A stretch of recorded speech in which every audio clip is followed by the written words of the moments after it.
Z Jano in Jasmino smo tokrat trenirali v Tivoliju, saj je pri določenem ritmu treningov potrebno narediti kakšno spremembo. Spremembe se delajo vedno zato, da razbijemo tisto monotonost, zato ker v bistvu od moje strani to poslušam, da fitness, to je dolgočasno, to skozi isto dela, da v bistvu pripravljaš ljudi na en drug napor. Matejevi varovanki sta bili na treningu v naravi in svežem zraku več kot navdušeni. Super. Super, ja. Sva na svežem zraku, tako da je fino. Čist nekaj drugega kot fitness. Ker sta se pred enim tednom, ko so bili prazniki, pregrešili brez trenerjevega dovoljenja, sta morali zato še bolj trdo trenirati.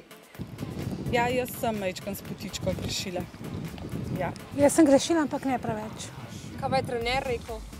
Trener je bil pa kar hud. Kaj? Zato, ker sva si vzeli day off, kar že drug vikend zaporedoma. In se nismo to dogovorili, ni bilo po dogovoru, tako da sva bile svoje glave. Ja. Sva slišali. Ja. Ampak jaz vaju danes vsem za nagrado peljem na eno tortico, zaradi tega, ker se mi vsem zdi, da sta bili pridni, pa da si kdaj tudi zaslužite kakšno nagrado. Zdravo prehrano, rednimi treningi in izdelki športne prehrane so torej tudi sladke pregrehe dovoljene in pripeljajo k dobrim rezultatom.